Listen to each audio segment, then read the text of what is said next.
สวัสดีครับผมชาติเจริญทรัพย์นะครับเดี่ยวไหนพี่น้องเดี่ยวไหนเดี่ยวทรนงเดี่ยวทรนงเจ้าพายุพี่น้องมาดูชมรถไทยสิงยนต์การเกษตรรุ่นเดี่ยวทรนงน้องเจ้าพายุคันนี้20 ปีนะครับ20 ปียังแจ๋วโอ้เจ้าของเนี่ยบิวทุกปีครับโมดิฟายทุกปี12-23ครับ JO84 โบตัวนี้น่าจะ J1 ครับนะ J1 ก็อยู่ประมาณ235พลังม้าครับโบเดียวไฟแท็ก85เซนติเมตรครับช่วงง่ายๆช่วงล่างนี่เซ็ตมาใหม่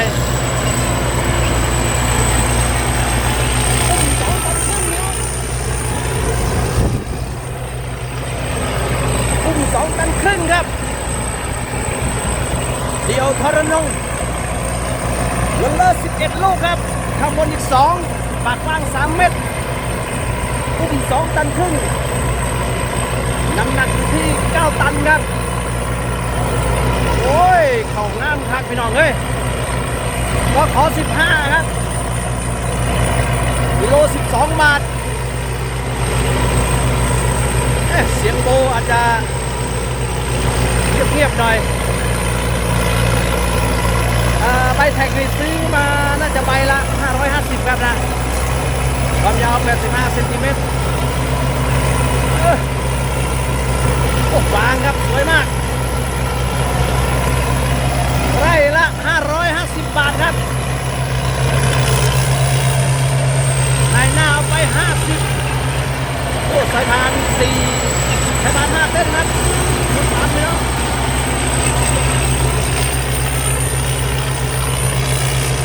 20 ปีนะ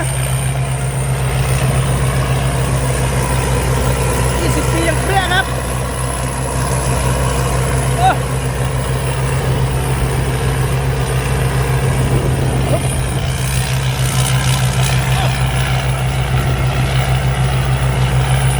ดูทำงานกันเกี่ยวครับ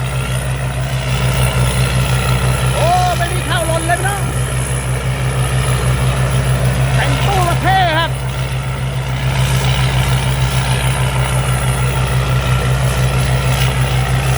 วางออกนะ135พลังม้าเหลือเฟือครับ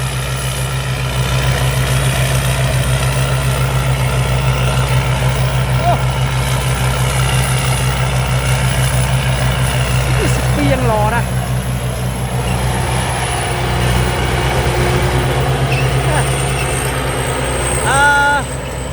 ตัวเดิน12 HT สเตอร์23 ตันนะครับโซ่48 ข้อยาวอยู่รถดูข้าวนะดูข้าวนะข้าวสวยจริงดกมากครับกิโลมา12-13 บาทครับแล้วแต่ความชื้น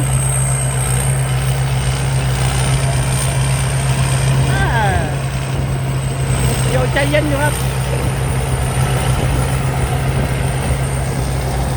ทีมงานจากสุพรรณบุรีโอ้20 ปีนี่โดยรวมถือว่ารอครับโครงสร้างเหล็กแล้วก็จะมีเลทครับนะเลทจะเป็น 3-4 ครับคนขับใจเย็นครับไม่รีบไม่ร้อนไปเรื่อยๆ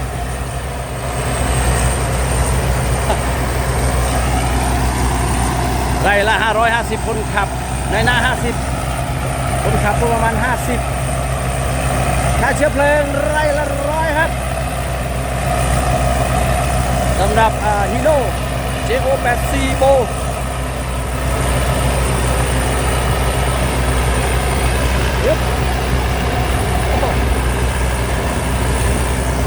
ก็ถือว่าวิ่งกำลังพอดีครับนะพอดีพอเหมาะวางออกมหาศาลเลย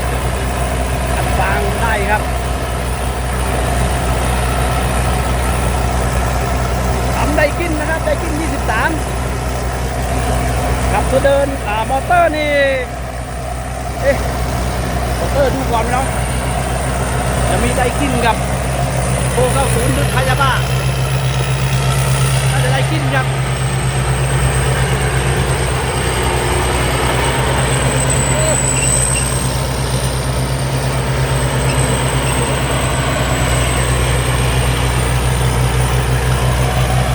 แต่ทำเงียบดีครับนะเงียบดี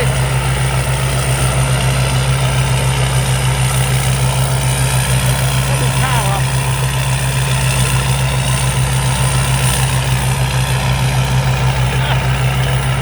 วางออกดีมากครับ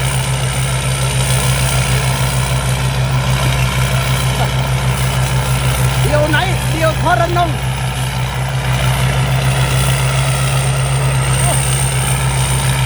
เดี๋ยวต่ำนะไม่ต้องเดี๋ยวต่ำเลย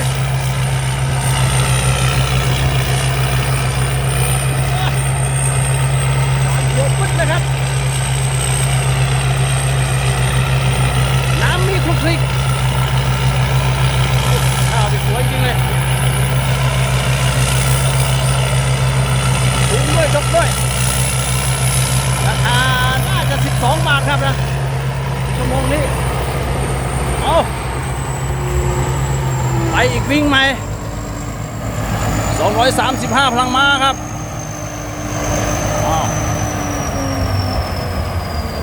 บี้คันนาให้ดูหน่อยเจ้าของนาจะเกี่ยวข้างหน้าแล้วนะมันจะสั้นกันไปอะต้องเกี่ยวข้าวด้วยพี่น้องเดี๋ยวจะจมเหยียบจม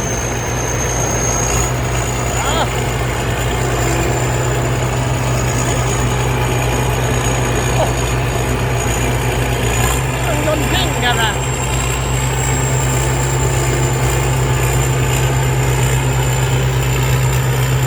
ค่อยๆครับเพราะว่าจะเหยียบข้าว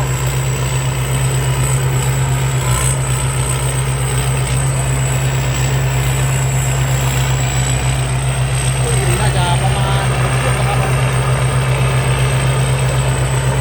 โอ้ดูข้าวดิงามจริงๆเนาะทีมงานเสียเปรมครับเสียเปรมจากอู่ทองเนาะอู่ทองสุพรรณโอ้ดูข้าวเนี่ยเอาเดี๋ยวเจอข้าวนอนจะเป็นยังไงไปดูข้างหน้าเนาะ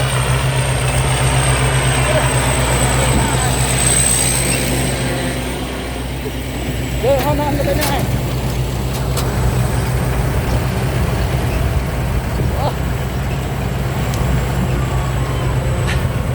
TSY ไทยเสงยนต์การเกษตร20 ปียังเปรี้ยครับที่ดูข้าวน้องดูข้าวนะโอ้แต่ผมรีวิวมาเนี่ยเจอของปลาเนี่ยนะสวยมากครับข้าวเนี่ยดกจริงๆรถเกี่ยวก็ไม่รีบไปร้อนนะครับว่าดกจริงๆนะครับสะอ้อนขนาดเลยเขาดูครับ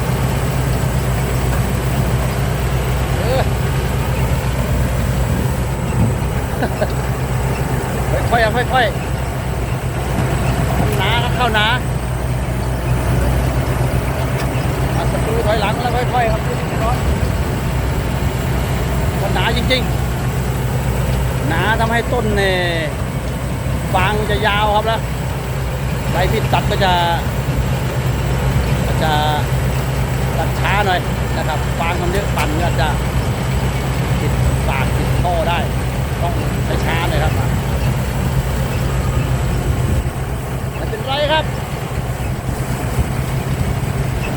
ดูข้าวตรงนี้ดิสวยมากครับนี่มันหลบนอนเลยทำนี้มันตั้งครับตั้งต้นคอก็จะมีให้ดูนะ แต่ก็ไม่ต้องลงครับนะไม่ต้องลงมาช่วยครับก็จะปั่นสายปั่นขวาก็ทำงานได้ปกติครับไทยเสียงยนต์การเกษตรเดี่ยวทำรงเจ้าพายุ20 ปีครับคันนี้แล้วก็จะมีคันประมาณ16 ปีครับนะ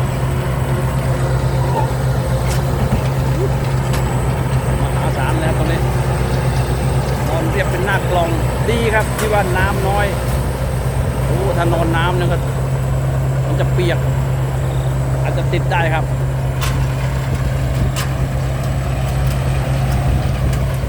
หรือว่าเสียเฟรมจากห้องดูแลรถดีมากครับเซ็ตมาใหม่ระบบใหม่โอ้โหดีใหม่แท็กใหม่คนจะมาเนี่ยสายทานที่ต้องเซ็ตใหม่ครับนะคนขับฝีมือใจเย็นครับไม่รีบไม่ร้อนแต่ถ้าเข้าตั้งก็ไม่แน่ครับบาดเหมือนกันนี่เข้านอนก็เป็นไม่ไปก็ขอ15น้องสวยจริงๆโอ้12 นาทีเดี๋ยวจะเบื่อกันครับจบด้วยเดียวไหนเดียวทรนง PSY ไทยเซ็งยนต์การเกษตรปียังฟริกครับ JO84 12-23 J1 นะครับโอเดียว2 ตันครึ่งค่าเกี่ยวไร่ละ500นะคุณครับเอาเวลาหมดเวลาไปน้องกดติดตามด้วยครับสวัสดีครับ